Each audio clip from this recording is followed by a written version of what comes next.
Halo pemirsa IGTV, saya Amalia Kusvinet. Dan saya Adisti Dwi Lestari. Salam jumpa di Info Kampus episode ke-450. Ya, seperti biasa, Info Kampus akan menyajikan informasi aktual dari berbagai kegiatan di kampus Universitas Gunadarma. Ya, betul sekali Amal. Informasi yang kami rangkum mencakup Kampus Depok, Kampus Kalimalang, Kampus Cakung, Kampus Karawaci, dan Kampus Cengkareng Universitas Gunadarma. Info Kampus aktual seputar kampus Universitas Gunadarma.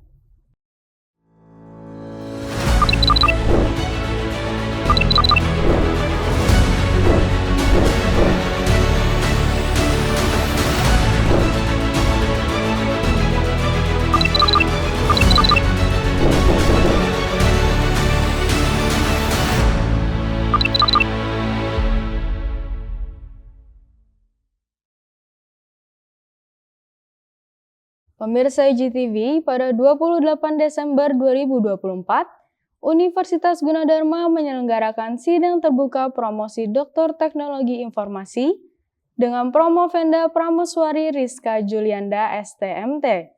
Sidang terbuka ini diselenggarakan di Auditorium Kampus F8 Universitas Gunadarma. Dalam sidang terbuka tersebut, Promovenda Prameswari Rizka Julianda berhasil mempertahankan disertasinya mengenai pengembangan model multi-kriteria decision making stress management mahasiswa teknik dengan pendekatan machine learning dan analytical network process. Seperti apa jalannya sidang terbuka ini? Berikut liputannya. Sabtu 28 Desember 2024, Prameswari Rizka Julianda STMT resmi menyandang gelar doktor setelah berhasil lulus dalam sidang terbuka promosi Doktor Teknologi Informasi Universitas Gunadarma. Sidang terbuka ini berlangsung di Auditorium Kampus F8 Universitas Gunadarma dan disiarkan langsung melalui UGTV yang dapat diakses di ugtv.co.id. Dalam sidang terbuka tersebut, Promovenda mempresentasikan disertasinya yang berjudul Pengembangan Model Multi-Kriteria Decision Making Stress Management mahasiswa teknik tingkat akhir dengan pendekatan Machine Learning dan Analytical Network Process. Disertasi ini dilatar belakangi oleh fenomena pesatnya perkembangan teknologi yang semakin mempermudah akses informasi, ternyata juga membawa tantangan tersendiri bagi para mahasiswa, terutama bagi mahasiswa tingkat akhir. Salah satu dampaknya adalah meningkatnya tingkat stres yang dapat mempengaruhi kesehatan mental. Penelitian ini bertujuan untuk mengidentifikasi tingkat stres yang dialami oleh mahasiswa, apakah dalam kategori normal, moderat, atau ekstrim. Temuan dari penelitian ini diharapkan dapat digunakan sebagai langkah awal untuk mengelola dan mengurangi stres mahasiswa, terutama dalam penyusunan tugas akhir atau skripsi. Latar belakang dari penelitian disertasi ini itu bermula dari perkembangan teknologi informasi yang mana adalah salah satunya adalah pendidikan tinggi. Dari sisi salah satunya perannya itu adalah mahasiswa, yang mana mahasiswa ini untuk menyelesaikan masa studinya itu perlu menyelesaikan tugas akhir dan juga capstone design project berdasarkan kurikulum internasional ABET. Nah, oleh karena itu diperlukan yang namanya manajemen stres supaya mereka dalam menyelesaikannya itu bisa mengurangi tekanan-tekanan yang mengakibatkan mereka bisa mendapatkan gangguan stres. Kemudian manfaatnya ini bisa dimanfaatkan oleh mahasiswa, tujuannya yaitu untuk mereka bisa memanfaatkan mengidentifikasi awal apakah mereka gangguannya itu ada gangguan dari sisi depression, anxiety atau stres. Kemudian nanti dari situ mereka bisa tahu mereka masuk ke dalam gangguan tingkatan yang normal ataukah moderate ataukah sampai dengan extremely severe. Nah, dari situ mereka bisa memanfaatkan hasil dari model ini untuk tindak lanjut apa yang perlu mereka lakukan secara prioritasnya terkait dengan kalau mereka teridentifikasi dari moderate sampai dengan extremely severe, mereka bisa memanfaatkan model ini untuk perbaikan-perbaikan apa yang harus mereka lakukan sehingga tingkatan dari stresnya itu bisa dikurangi seperti itu. Untuk pengembangan penelitiannya, untuk yang penelitian sekarang ini responden itu kan berfokus pada teknik ya, yang mana dari sisi penelitian perlu analitik secara kuantitatif. Nah, nanti pengembangannya mau ke secara umum seperti itu. Jadi selain teknik juga ada non teknik dan juga selain mahasiswa ada juga selain dari untuk mahasiswa teknik ada juga selain dari mahasiswa non teknik seperti itu. Sidang disertasi ini dihadiri oleh para penguji yakni Profesor Dr. Retnat Ahmad Beni Mutiara KN sebagai promotor, Dr. Rosi S. Wahyuni STMT sebagai co-promotor, serta Profesor Dr. Eri Prasetyo Wibowo SSI MMSI dan Dr. Asep M. Nur STMT sebagai penguji dalam. Penguji luar juga turut berpartisipasi secara daring juga memberikan pertanyaan mendalam, saran, dan evaluasi terhadap penelitian Promovenda. Sesi sidang yang berlangsung dengan hikmat ini berakhir dengan keputusan kelulusan sangat memuaskan bagi Promovenda. Dr. Rosi S. Wahyuni STMT selaku co-promotor menyampaikan rasa bangganya terhadap inovasi yang dihadirkan dalam penelitian ini. Ia berharap hasil penelitian ini dapat menjadi landasan untuk pengembangan lebih lanjut yang tidak hanya relevan untuk mahasiswa teknik, tetapi juga mahasiswa dari berbagai disiplin ilmu. Kalau proses bimbingan relatif tidak ada kendala karena kami satu prodi ya, teknik industri. Jadi kadang habis ngajar kita ketemu bimbingan, janjian di mana gitu, lebih mudah dan by email dan by WA, telepon juga gampang dilakukan. Ya, itu yang nomor satu.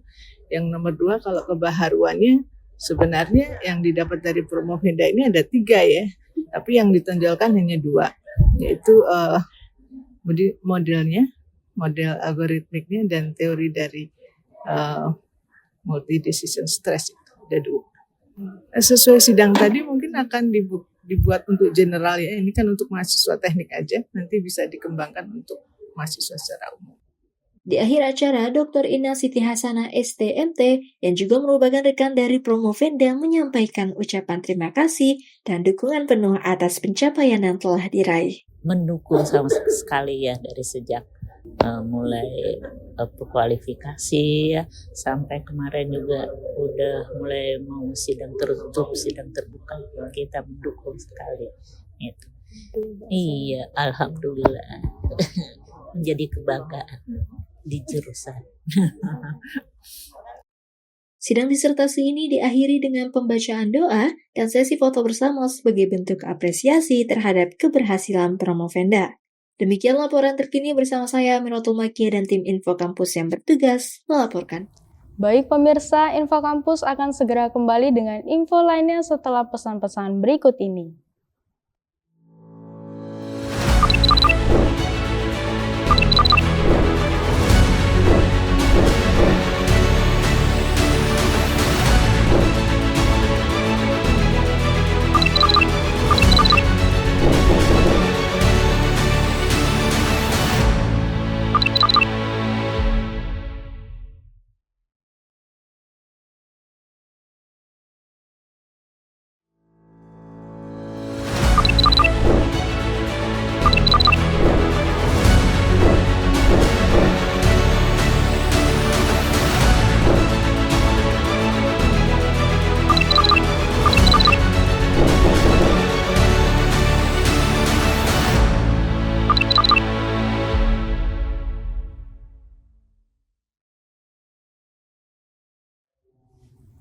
Baik pemirsa, buku merupakan salah satu aspek dalam menambah pengetahuan dan juga gambaran tentang kreativitas seorang penulis.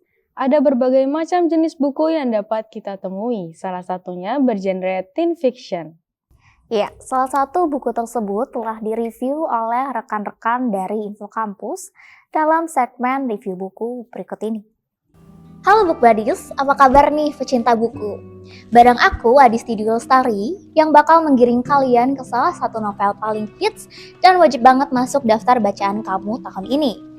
Kali ini kita bahas tentang Laut Bercerita karya Leila S. Chudori novel yang sangat terkenal di Indonesia dan juga bikin kagum para pembaca. Yuk langsung aja kita review. Oke, bayangin gini. Kamu baca cerita tentang seseorang mahasiswa bernama Biru Laut yang diculik oleh sekelompok orang tidak dikenal. Bersama dengan 3 temannya yang lain, ia dibawa ke sebuah tempat tidak dikenal dan disekap selama berbulan-bulan. Selama disekap, keempat sekawan itu diinterogasi, dipukul, ditendang, digantung, dan disetrum agar bersedia membuka suara. Orang-orang itu ingin tahu siapa dalang dibalik gerakan aktivis dan mahasiswa kala itu. Masih di tahun yang sama, keluarga Wibisono tengah menjalani aktivitas di hari Minggu seperti biasanya. Setelah acara masak bersama, sang ayah menyusun piring di atas meja untuk 4 orang, yaitu dirinya sendiri, untuk sang ibu, untuk sang bungsu, dan juga untuk Biru Laut. Namun meski lama menunggu Biru Laut tidak kunjung datang. 2 tahun selang hilangnya Biru Laut secara misterius, sang adik Asmara Jati dan tim komisi orang hilang yang dipimpin oleh Aswin Pradana mencoba mencari jejak mereka yang hilang. Mereka juga mempelajari testimoni dari mereka yang kembali. Tidak hanya Asmara Jati, kekasih laut Anjani dan juga orang tua serta istri aktivis yang hilang turut menuntut kejelasan nasib anggota keluarga mereka. Sementara itu, dari dasar laut yang sunyi, Biru Laut bercerita kepada dunia tentang apa yang terjadi kepada dirinya dan kawan-kawannya. Novel Laut Bercerita dikisahkan dalam beberapa babak. Babak pertama, novel berlatar pada tahun 1998. Novel ini berkisah tentang keluarga yang kehilangan, sekumpulan sahabat yang merasakan kekosongan di dada, sekelompok orang yang gemar menyiksa dan lancar berkhianat, sejumlah keluarga yang mencari kejelasan makam anaknya, dan tentang cinta yang tak akan luntur. Leila Eskudori selaku penulis novel Laut Bercerita berhasil menetapkan tema dalam novel ini. Tema yang diusungnya mengenai kemanusiaan pada era Orde Baru, yang mana sepantasnya novel ini memperoleh predikat sebagai novel dengan genre historical fiction terbaik. Visualisasi karakter dan suasana dalam novel ini tampak sungguh alias nyata. Terlebih bagian di mana Laut beserta teman-temannya disiksa dan diperlakukan tidak manusiawi. Lalu hal yang terpenting adalah novel ini berdasarkan kisah nyata pengalaman dari para aktivis yang sempat hilang dan diculik pada Maret tahun 1998 lalu, kemudian 9 berhasil kembali dan 13 lainnya dinyatakan hilang. Adapun cerita yang dihidangkan mengandung sedikit teka-teki, hal itu yang membuat para pembaca menjadi semakin penasaran akan akhir dari cerita novel ini. Akan tetapi, ada sedikit kekurangan dan kelemahan dalam novel ini. Seperti alur cerita yang digunakan ialah alur campuran atau maju mundur. Apabila para pembaca yang belum terbiasa dengan alur tersebut akan cenderung kesulitan atau bingung. So, gimana nih book buddies? Masih mikir-mikir buat baca Laut Bercerita? Yuk jangan ragu untuk menyelami kisah hidup laut. Aku Adisti Dulestari beserta kru yang bertugas izin pamit undur diri. Jangan lupa tambah koleksi bukumu dengan Laut Bercerita. Sampai jumpa lagi di review buku selanjutnya. Sampai jumpa. Baik pemirsa, Info Kampus akan segera kembali dengan info lainnya setelah pesan-pesan berikut ini.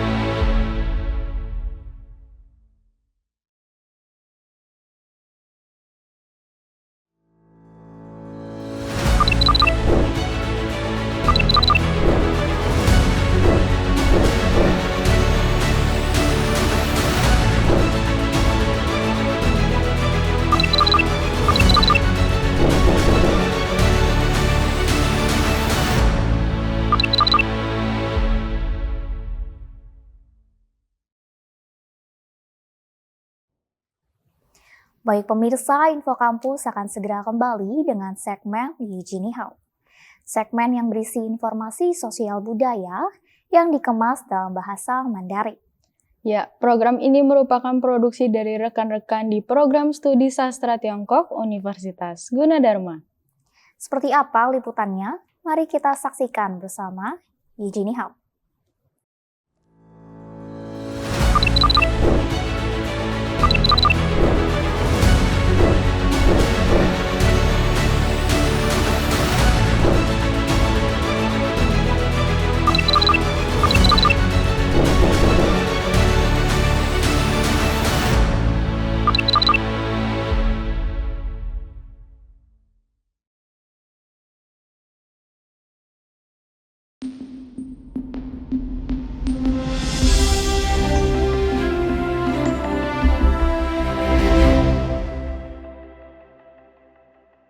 Pemirsa UGTV, senang sekali saya Hamidah Tunisa Saya Ardi Aulia. dapat berjumpa dalam program Yujini Hao episode 124 yang akan membahas seputar bahasa dan budaya Tiongkok.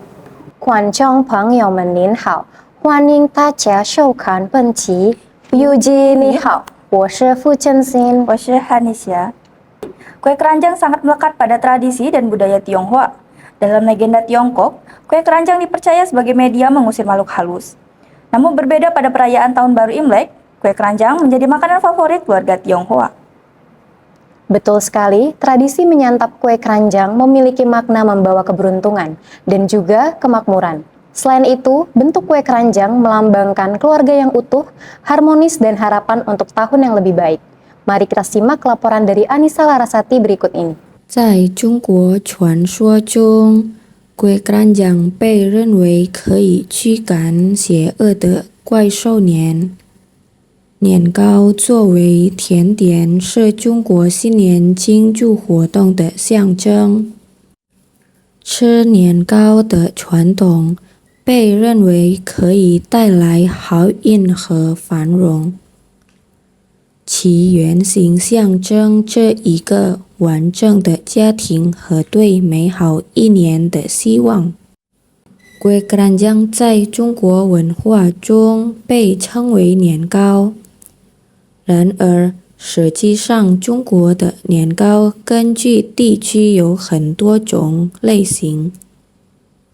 印度尼西亚的篮子蛋糕是来自云南省的一种蛋糕，称为蒙自年糕。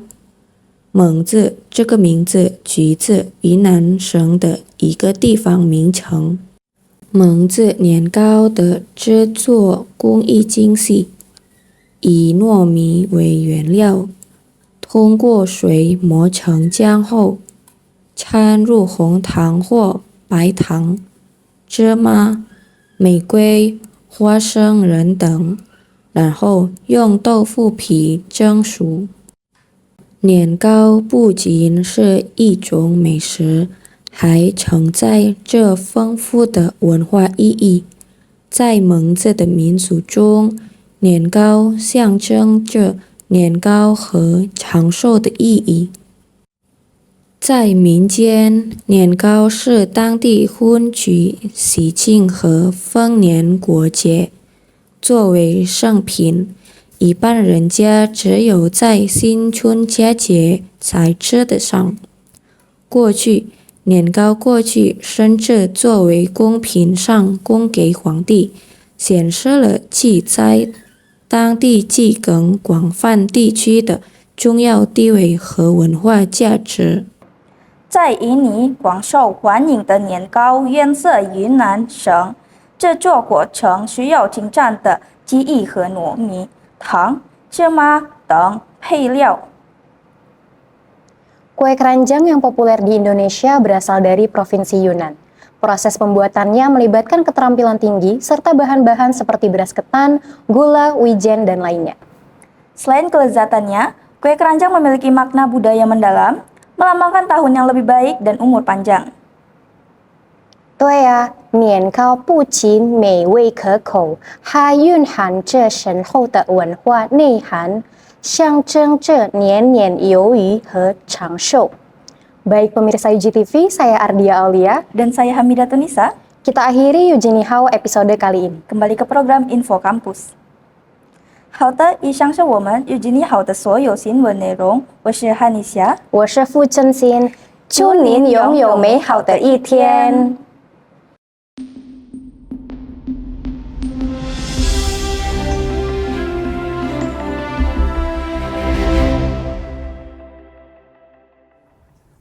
Baik pemirsa, berakhir sudah Info Kampus untuk episode ke-450. Saya Amalia Kusvinet. Dan saya Adisti Lestari, peserta tim Info Kampus yang bertugas menyampaikan terima kasih dan Sampai jumpa.